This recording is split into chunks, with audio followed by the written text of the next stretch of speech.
Hey YouTube, welcome back to Homegrown, where we review American-made outdoor gear. Today we're looking at the Benchmade 601, which is the Tengu Flipper. This is a collaboration between Benchmade and Jared Oeser, who's a custom knife maker out of Utah. And you can see upon opening the box that this one is something out of the ordinary. Included in a leather sheath here with the Benchmade logo on one side, made in the US on the other, which is pretty clutch so far as this YouTube channel goes. So there's a look at the 601 Tengu Flipper, somewhat similar to some designs that Oeser has had around for a bit. He has a version of this style knife that has a nail neck on it, and then the flipper like this one is. Cool looking knife. I'm excited to get my hands on one. From the minute that I saw this one online, I wanted to get one on order and take a close look. This one was teased at SHOT Show this year and then released in May of 2020 in the midst of all kinds of craziness.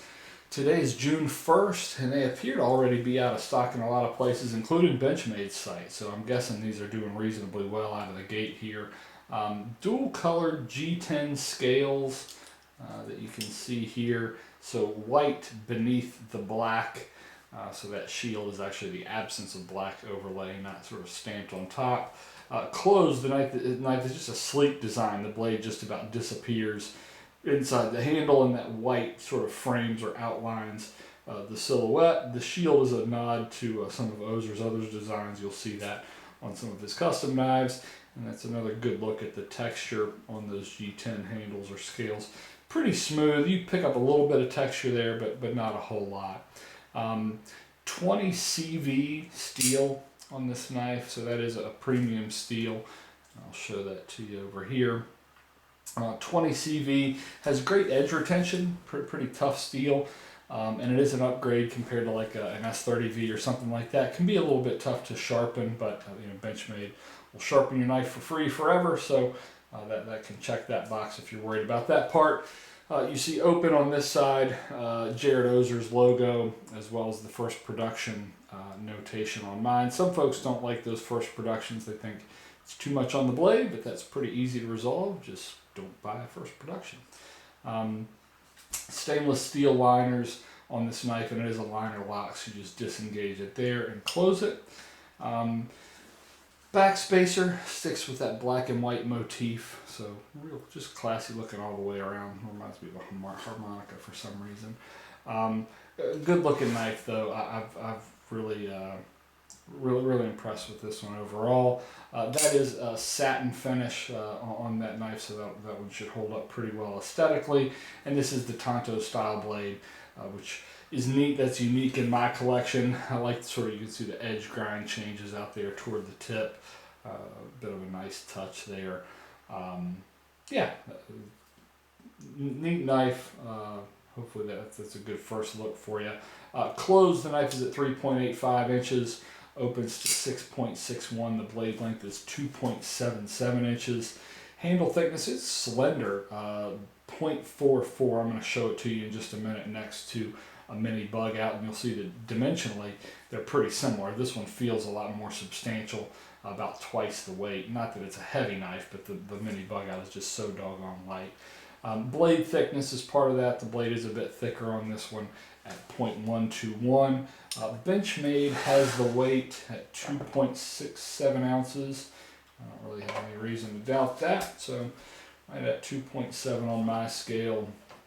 You add the sheath in there and come up to 3 ounces or 3.1. So again, not a heavy knife, but for a knife this size, it does feel substantial with having the full liners and the back spacer and a bit thicker blade there. So we'll take a look at it.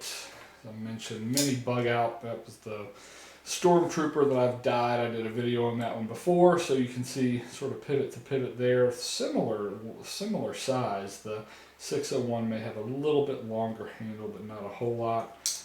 Closed, you can see that the footprint is pretty similar. You see a lot more exposed blade with the mini bug out than with the Tengu. Again, the Tengu blade just about disappears inside the handle there. So, and then thickness wise, pretty slender for the Tengu compared to a mini bug out. So there's that one. I got a feeling this one will be popular among Benchmade fans, so we'll take a look at a North Fork as well.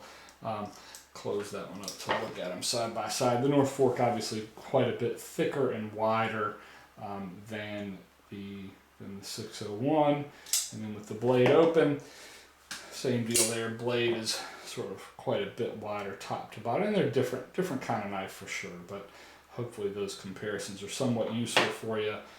The mini bug out to the 601 to the North Fork. Overall impressions, on the positive side, pros, I think this thing's beautiful. The overall aesthetic, the design of the handle, the coloring, the sort of framing of the silhouette of it.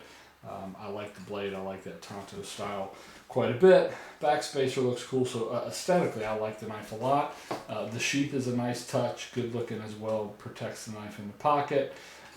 The flipper is neat. I don't have one of these currently, so that's something that's a little bit different and out of the ordinary. Sort of a cool design that'll get folks' attention, start a conversation, and I like the weight of it. For a small knife, it still feels substantial in hand. Not that the mini bug out feels insignificant, but at 1.5 ounces, just a much different type design. So this one definitely feels like you've got something in your hand. So far as cons go, to contradict myself, I think the flipper is neat, but it's not as reliable and quick, at least in my hand, as like an Axis lock. So that's one thing. Obviously I knew this thing wasn't going to have a pocket clip when I bought it, but I wish it did. My pockets tend to stay a little bit on the full side, so I like to carry knives in that 5th pocket in my jeans. It'll fit there. It sticks out the top just a little bit, and the top of the knife tends to want to hang up on my belt a bit. So it's really just a me thing. I don't think it's going to be a huge deal for most folks. I mean, it is pretty slender. It carries well in the pocket. So if you've got a little bit of space there, it's not a big deal. It's really just me figuring out how best to make it work with my everyday carry type of kit, whether it's in a jacket pocket or a shirt pocket. I might put a loop on there, or maybe have a custom sheath made where I could wear it on my belt. So I haven't figured that part out yet. If I were only going to own one knife, this probably wouldn't be the one, but that's not what it's for. It's supposed to be something that's out of the ordinary and pretty and elegant, and I think they ring all those bells, touch all those bases. So I like it a lot. I think it's going to stay in my collection. I just got to figure out how best to carry the thing around. So hopefully you enjoyed the review. If you want to see more American-made gear reviews, like and subscribe. Thanks a lot. See you next time.